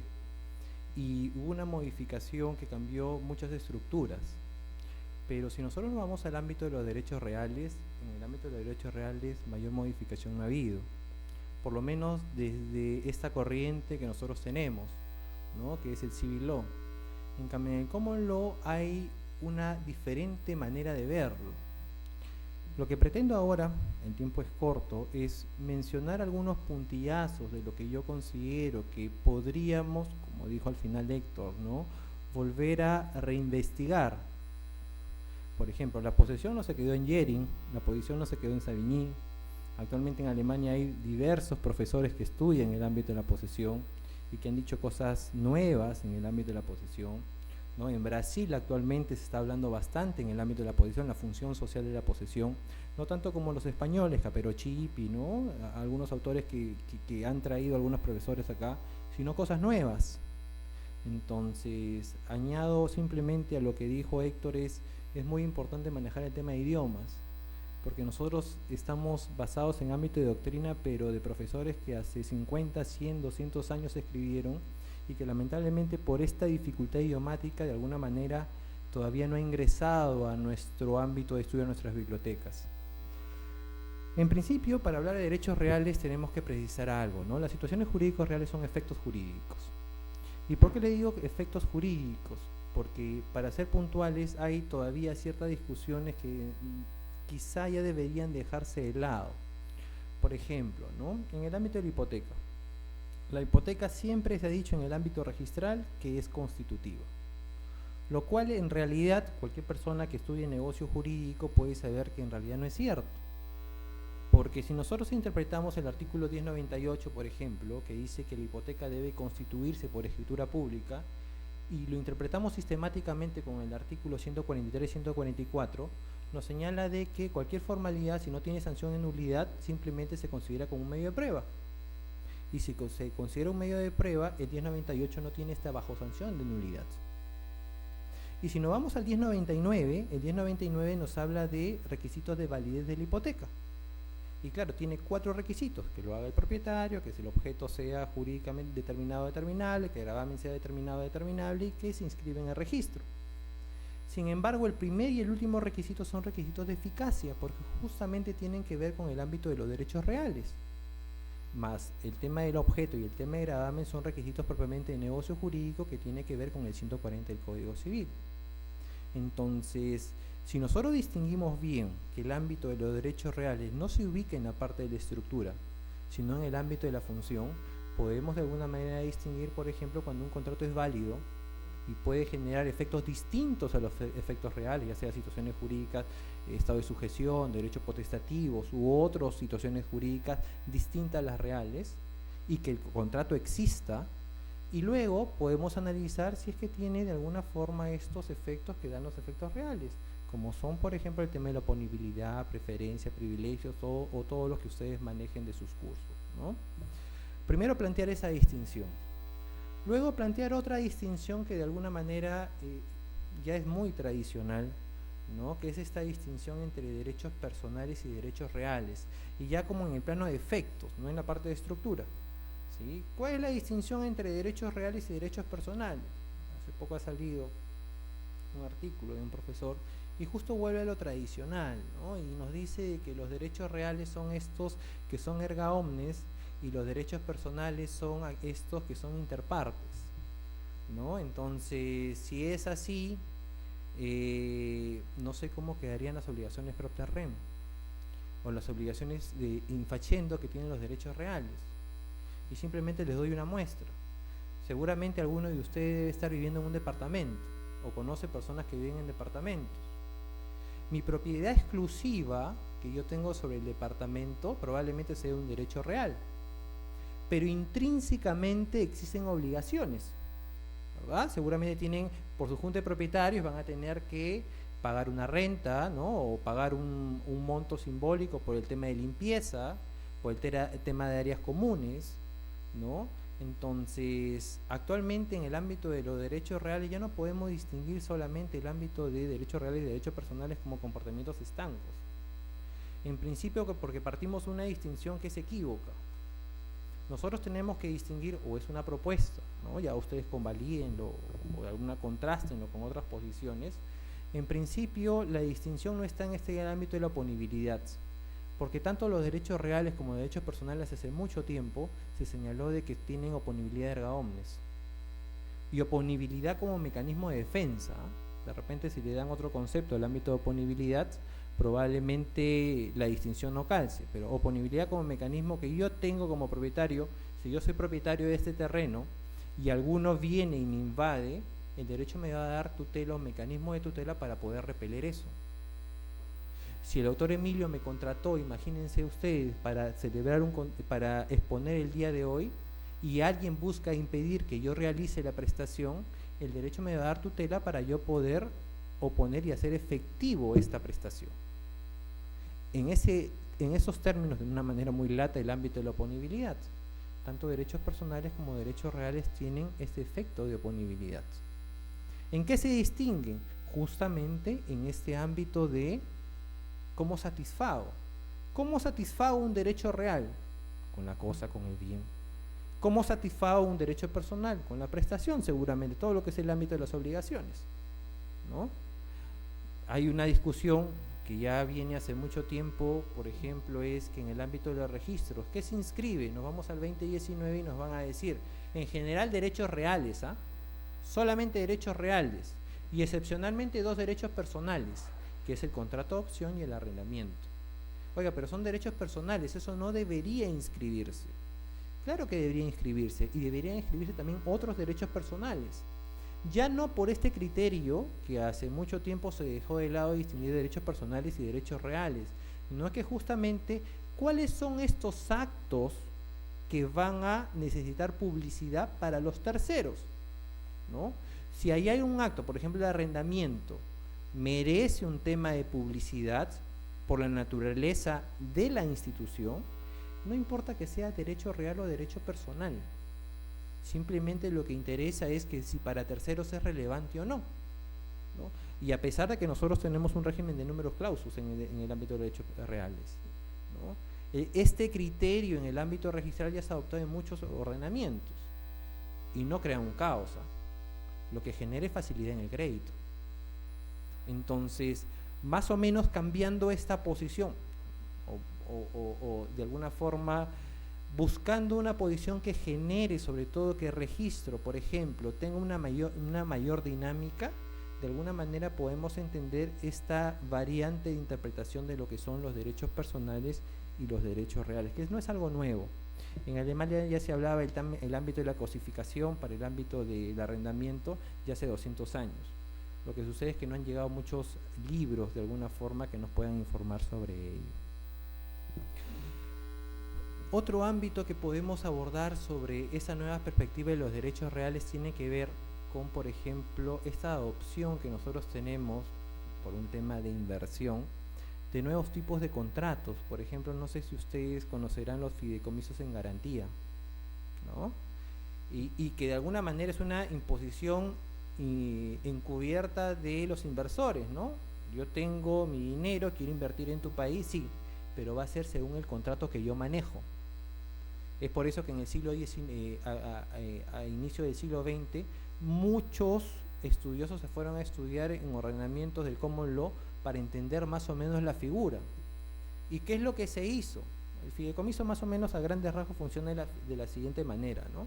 Hay un fideicomitente, que es una persona que tiene normalmente el dinero o que tiene los bienes, que le va a encargar, ¿no?, a un fiduciario, que es de alguna manera el gestor, le vamos a llamar así, no es igual que el negocio fiduciario, ¿eh? Entonces, este gestor, que normalmente son bancos o son empresas especializadas, ¿no?, que van a gestionar y que va a ser a favor de un fideicomisario, ¿no? Este fideicomisario, ¿quién va a ser? Este sujeto que va a recibir las utilidades, que puede ser mío fideicomitente, ¿ah?, o que puede ser otro sujeto, ¿no? Con esta figura, ¿qué se hace? De alguna manera, hay una persona que tiene el dinero, el capital, hay una persona que es el experto en hacer negocios, unen conocimientos, une también capital y genera utilidad o genera beneficio social. ¿En dónde entra el ámbito de los derechos reales acá? Que en realidad se cuestiona mucho porque en realidad no se sabe si puede ingresar o no por la figura de los números clausus. Por ejemplo, en el ámbito del dominio fiduciario. Yo soy fideicomitente, tengo terrenos que se lo doy al fiduciario. ¿Quién es propietario? Lo que se dice es que hay un traslado del dominio fiduciario, ¿no?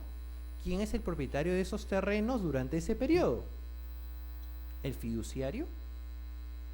Si el propietario es el fiduciario y tiene todas las atribuciones del 923, el fiduciario también puede de alguna manera destruir. El fiduciario puede disponer, pero el fiduciario solamente puede hacer lo que en el contrato de fideicomiso se ha realizado. Y en estricto no sería el propietario tal cual nosotros lo entendemos. El fideicomitente sigue siendo propietario, ¿no?, porque hay un traslado. Y a partir de ahí se generan diversas teorías sobre, dentro de nuestra concepción, de alguien tiene que ser propietario, ¿no? No es que el bien no pueda pertenecerle a nadie, o que dos sujetos puedan ser propietarios de un bien. Y es porque de alguna forma en ordenamientos anglosajones lo que no les interesa tanto el tema de la naturaleza jurídica. En realidad más les interesa el tema de la funcionalidad. Este contrato funciona por el tema económico. Si es un tema de propiedad, si es usufructo, no me interesa, solamente me interesa que funcione y que económicamente me dé réditos. Y para eso está el ámbito de las funciones o el tema de los efectos jurídicos, más que el ámbito de la naturaleza jurídica del bien. Cuando la semana pasada, hace 2 semanas, a la Universidad Católica vino una profesora de Puerto Rico que también enseña en Estados Unidos, justamente hacía esta precisión, porque en Puerto Rico existen 2 sistemas que están contrapuestos: el common law por parte de lo que es los Estados Unidos y el civil law por parte de España. Entonces ahí conviven justamente estas 2 estructuras, y lo que me decía es, lo que para mí era caótico, porque de alguna forma yo no me imagino que en el país puedan convivir, ¿no?, por más que el análisis económico o ciertas figuras se hayan exportado, es que puedan convivir ambos sistemas. Lo que ella me decía, no, abre tu mente, ¿no? Abre tu mente, porque sí pueden convivir y conviven bien. Ya los privados son los que establecerán cuál tipo de contrato desean, pero o elige lo mejor de cada uno, pero no les prives a los privados, porque de repente para su negocio esto puede funcionar bien, ¿no? No te quemes la cabeza durante toda la semana diciendo quién es el propietario acá en el tema del fideicomiso. Más bien busca la utilidad económica que hay ahí. Y el tema de los derechos reales en el common law tiene una definición de lo que no es propiedad, ¿no? Tiene como 50 conceptos de lo que no es. Todo lo demás es, ¿no? A diferencia de nosotros, que buscamos de alguna manera darle y enmarcarlo dentro de una naturaleza jurídica que de repente puede funcionar, pero que en otros sistemas como este no funciona. Y aparte de abordar esto, también quisiera abordar, a propósito de lo que le escuché al doctor José Veraún, ¿no? Permítame, por favor, porque acá sí usted habló sobre el tema de fe pública, ¿no? Y de repente ahí podemos discrepar un poco, ¿no? Discrepar un poco porque en el ámbito de los derechos reales existe en Alemania la figura de Rechtsschein, ¿no? ¿Qué es la Rechtsschein? Es el tema de las adquisiciones a non domino. Y más o menos les explico a qué me refiero, ¿no? Hay ciertos supuestos en los cuales, si yo soy propietario de este bien, se lo voy a poder transferir al doctor, ¿correcto? Si yo soy propietario de esto, tranquilamente le puedo transferir la propiedad acá al profesor. Pero hay ciertos supuestos en el Código Civil en los cuales autorizan, ¿no?, a no propietarios, es decir, esto le pertenece a esta casa de estudios, pero si ustedes me ven por la calle con esto, probablemente van a presumir de que yo soy propietario, ¿correcto? Y si el doctor viene y se me acerca y me dice se lo compro, no sé, 30 soles, y yo se lo vendo, el Código Civil va a decir 948, esta transferencia es válida y eficaz. Es derechos reales, ¿no? ¿Cómo puede ser de que un no propietario pueda transferir la propiedad? ¿Cómo puede ser? O sea, el derecho me debe habilitar de alguna forma para que ciertos sujetos o en ciertos supuestos, ¿no?, un no propietario transfiera propiedad. Y no es el único artículo, ¿ah? Vamos a ver el 194, el tema de simulación, 1135, cuando hay concurrencia de acreedores, 2014, que muy bien lo explicó acá el profesor, ¿no? Hay ciertos supuestos en los cuales, ¿no?, nos habilita el Código Civil a que aquellos sujetos que no tienen la propiedad puedan disponer, o en términos de los españoles, los terceros de buena fe puedan adquirir. ¿Y cómo se da ese fenómeno jurídico? Porque tenemos un artículo 70 de la Constitución, ¿no?, un artículo 70 que nos dice lo siguiente, ¿no? La propiedad es inviolable. Y si la propiedad es inviolable, uno propietario no puede transferir propiedad, ¿no?, porque esa propiedad le pertenece a otro sujeto. Y todas las normas del Código Civil son infraconstitucionales, por lo tanto, deberían inaplicarse. Y el artículo 2014 también debería inaplicarse. A propósito de esto, es que justamente viene el ámbito de la apariencia jurídica, ¿sí? Y justamente esto tiene que ver bastante con el ámbito del 2014 y el 948 que les expliqué. Y más o menos algunos conceptos que en algunos textos he desarrollado, más o menos dice lo siguiente, ¿no? Para que ustedes puedan disponer, necesitan entre ciertas instituciones o ciertas figuras tres conceptos básicos.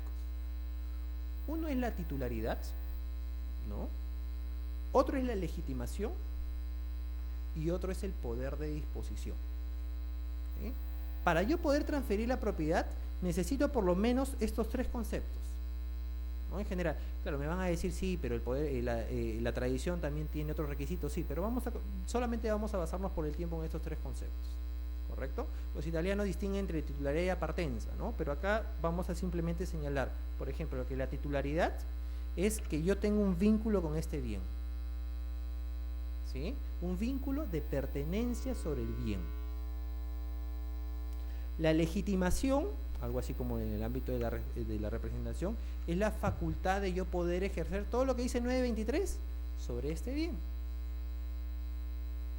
Y el poder de disposición es esta fuerza que me otorga el ordenamiento para poder trasladar este bien de mi esfera jurídica al de su compañero. ¿Sí? Porque para poder trasladar la propiedad, el ordenamiento me tiene que autorizar. Entonces, en virtud de ello, para yo poder trasladar de mi esfera jurídica este bien a la esfera jurídica del profesor, el ordenamiento me autoriza, ya sea mediante los contratos, ¿no?, mediante otras figuras de negocios jurídicos unilaterales, etc. Si yo deseo realizar una transferencia normal, probablemente simplemente yo tengo la titularidad, tengo la facultad y tengo el poder de disposición. Se lo transfiero, compra-venta, ¿no?, y no hay ningún problema, 947 del Código Civil. De repente, un poco lo que hablaba Héctor, ¿no?, representación. Le doy un poder a Héctor para que me represente y transfiera mi propiedad. Yo soy titular, tengo legitimación y tengo poder de disposición. Héctor, a quien he facultado, no tiene titularidad, porque titular soy yo, pero tiene legitimación, y legitimación derivada o legitimación causal, porque yo le he facultado para ello. Y producto de ello también tiene un poder de disposición, porque si él en nombre mío celebra un contrato con cualquiera de ustedes, ¿no?, y concluye el contrato, va a transferir la propiedad, ¿no? Estos dos ejemplos no traen mayor problema. Hay ciertos casos en los cuales nosotros celebramos contratos, ¿no?, y no tenemos poder de disposición. Por ejemplo, ¿no?, si me declaran interdicto, ¿no?, todos manejan el tema de la interdicción, soy toxicómano, no sé, y me han declarado interdicto. Yo soy propietario, por ejemplo, de este bien, soy titular, estoy legitimado para transferir, ¿correcto? Pero por la declaración de interdicción yo no puedo transferir este bien. Probablemente hayan legitimado a otro sujeto, que es mi curador, a quien sí le hayan entregado el poder de disposición. Con estos tres conceptos que les he mencionado podemos explicar esta figura de adquisiciones a non domini. Si esto le pertenece a la universidad, a esta casa de estudios, y yo no soy propietario del bien, ¿quién es titular? La universidad, ¿correcto? ¿Yo qué soy? Yo lo cogía, yo no sabía de quién era, yo lo cogí. ¿Yo qué soy ahí? ¿Yo tengo legitimación? Nadie me ha legitimado. Pero si ustedes me ven en la calle con esto, ustedes van a creer que aparentemente 947, ¿no?, yo tengo de alguna manera apariencia de poseedor y de propietario. El poseedor se presume propietario. Y eso es lo que se le llama en doctrina legitimación aparente. ¿Sí? Y producto de la apariencia jurídica, en ciertos supuestos, no en todos, en ciertos supuestos, cuando celebra un legitimado aparente un contrato, de alguna forma puede vincular con la persona que haya de buena fe y a título oneroso, según el artículo que ustedes vean, adquirir propiedad. Es por eso que si cualquiera me lo compra afuera, probablemente va a adquirir la titularidad del bien, a pesar de que yo no sea titular y porque me lo han habilitado por norma expresa. Otro ejemplo, el 194 del Código Civil. Si nosotros simulamos, porque de repente al doctor le está cayendo la SUNAT, ¿no?, y el doctor me dice, Gilberto, ayúdame, pues, ¿no?, finjamos o simulemos un contrato de compraventa, y de alguna forma yo me aprovecho de esa situación y se lo vendo acá a su compañero, lo que me dice el Código Civil es que si él es de buena fe, él va a adquirir. Oye, pero ¿cómo puede adquirir si todos sabemos que la simulación es nula? Y si la simulación es nula, el propietario sigue siendo acá el profesor. Aparentemente, el doctor confió que yo era el propietario, porque de repente tenía mi título de propiedad, porque me habíamos celebrado la escritura pública, porque estaba inscrito en el registro, etc. Y en virtud de esa legitimación aparente, el doctor adquirió la propiedad a pesar de que yo no haya sido el propietario. Y acá iba un poco la discrepancia con el profesor sobre el tema de la fe pública registral. Personalmente creo que en el Perú no existe el principio de fe pública registral, por lo siguiente, ¿no? El principio de fe pública registral viene de Alemania, de lo que es el parágrafo 892, que es el principio de Offentliche Glaube. ¿Y qué significa, o los alemanes qué pensaron cuando desarrollaron este principio? Este principio se desarrolló en función de lo siguiente. Se pensó que en un momento determinado, que era en la inscripción en el registro, la inscripción ahí es constitutiva, ¿no?, se producían dos fenómenos: el fenómeno de la adquisición y el fenómeno de la protección de la adquisición. Porque justamente había una inexactitud en registros, y producto de la inexactitud en registros, a pesar de que era constitutivo, ¿no?, el tercero que adquiría de buena fe, de alguna forma en el momento que él inscribía en el registro, se vería protegido, porque ha adquirido a non domino de uno propietario, y en segundo lugar porque ya esa adquisición se vuelve inatacable.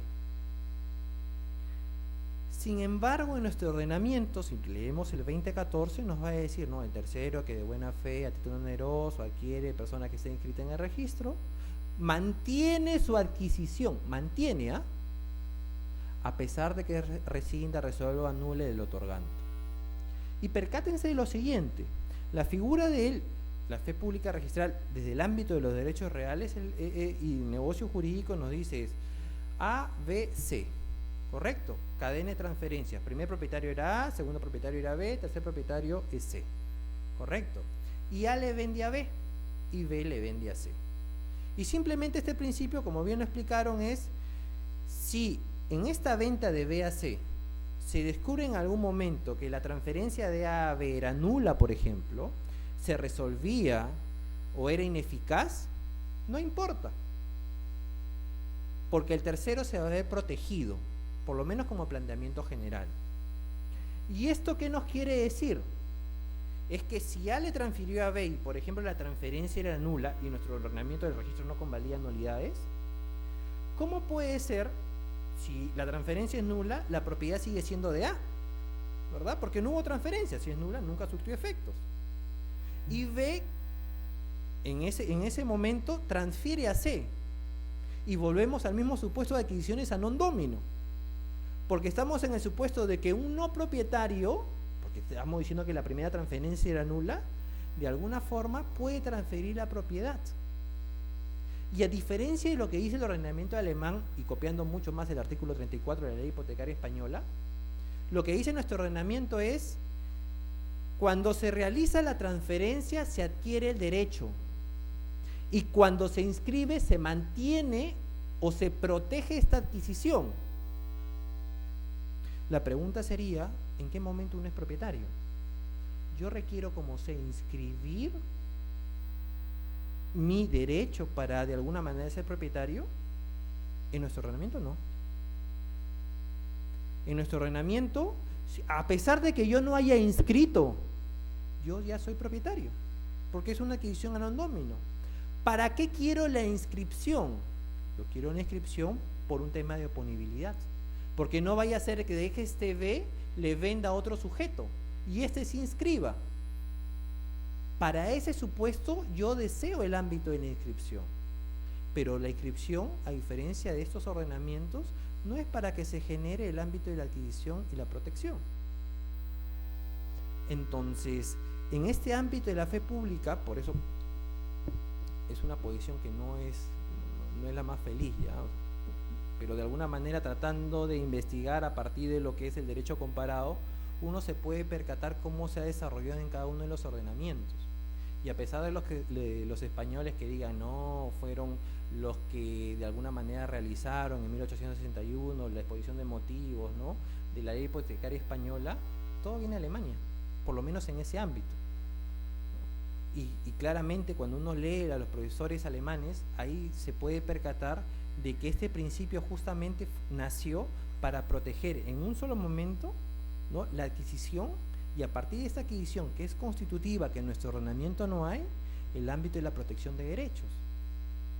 La reinterpretación de este principio nos puede ayudar mucho, por ejemplo, para el ámbito de las falsificaciones. No sé si ustedes han escuchado hace un par de semanas en Surco, ¿no?, y en otros distritos, que se falsifican documentos, se va a registro, hay toda una mafia, ¿no?, de abogados, notarios y algunos registradores que se prestan para ello, y que nosotros de repente no sabemos que en este momento puede haber alguien que haya falsificado una escritura pública y que el día lunes están presentando una primera transferencia, ¿no? Y el día martes están presentando una segunda transferencia.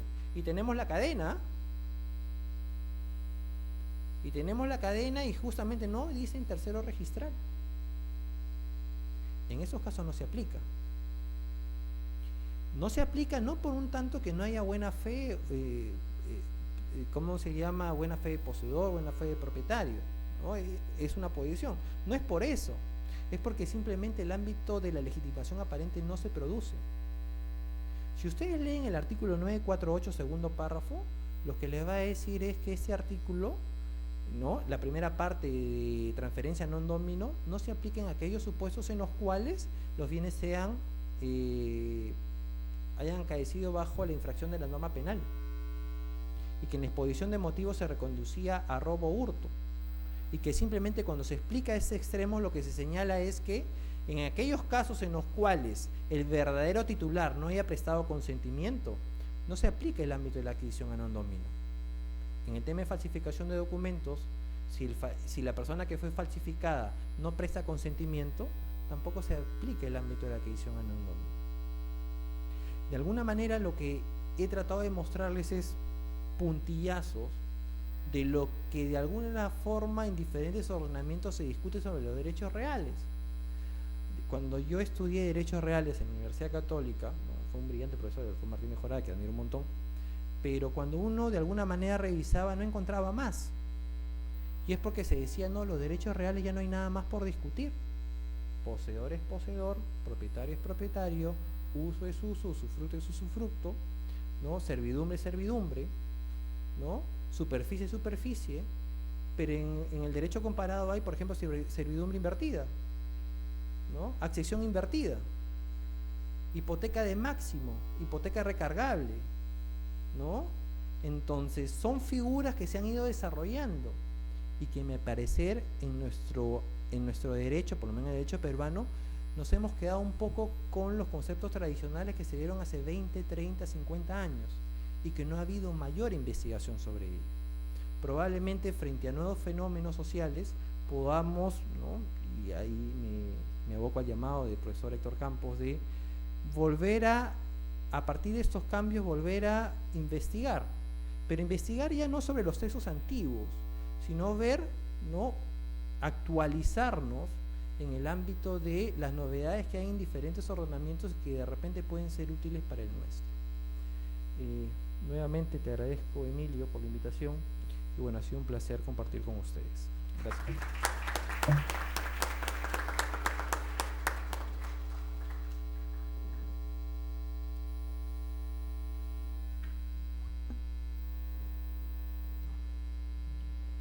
Bueno, finalmente queda con ustedes el doctor Emilio Valareso, quien dará las palabras para la clausura.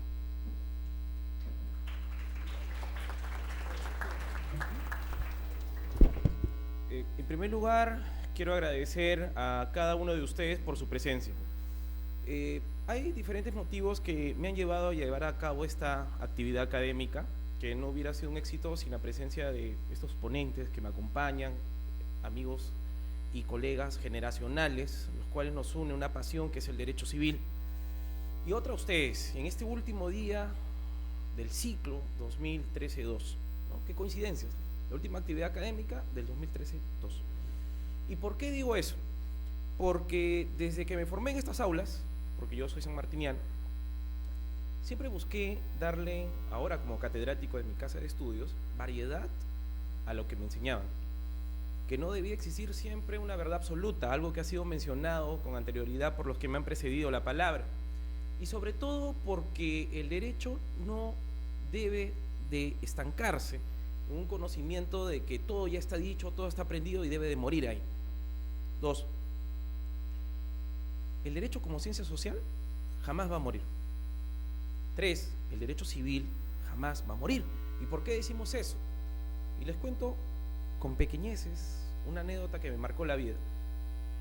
Cuando uno egresa de esta casa de estudios y todas las casas de estudio que enseñan derecho en nuestro país, una de las grandes incertidumbres es, bueno, ya terminé la carrera, ¿ahora dónde me especializo? Y en aquella época, como ahora, habían pues algunas ramas que estaban de moda, entre comillas, ¿no? El derecho comercial, ¿no? El corporativo, mira, el tributario, vas a ganar plata, ¿no?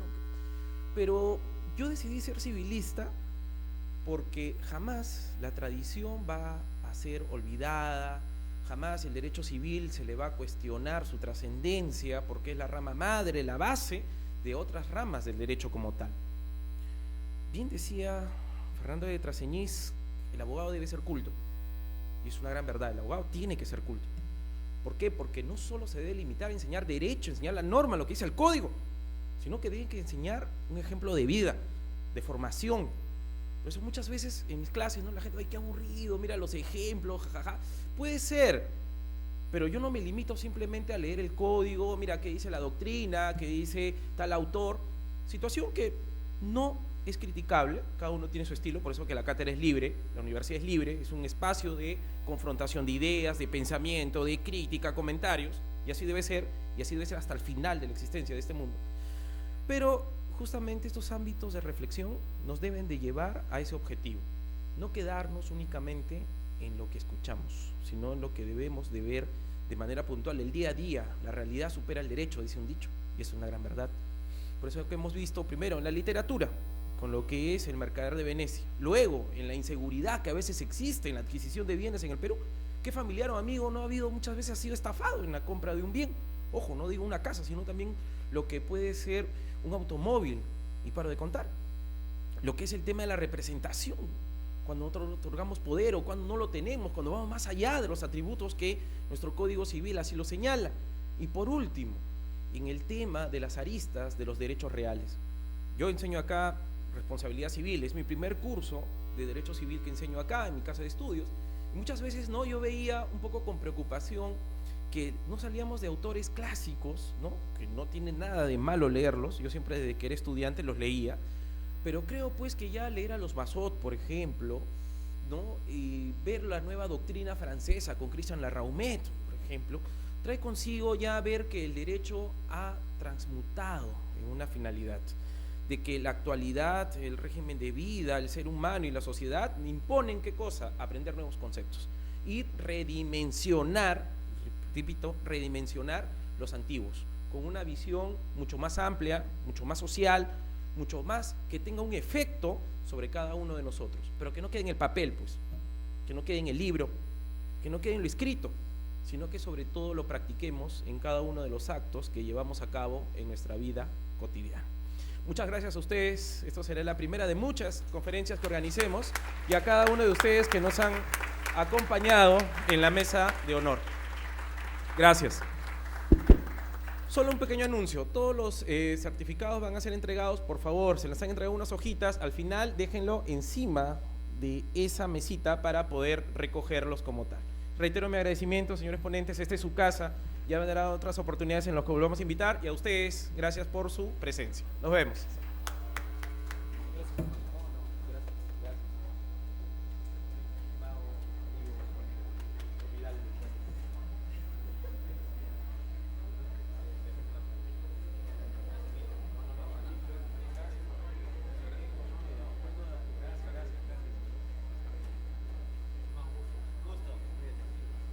Gracias.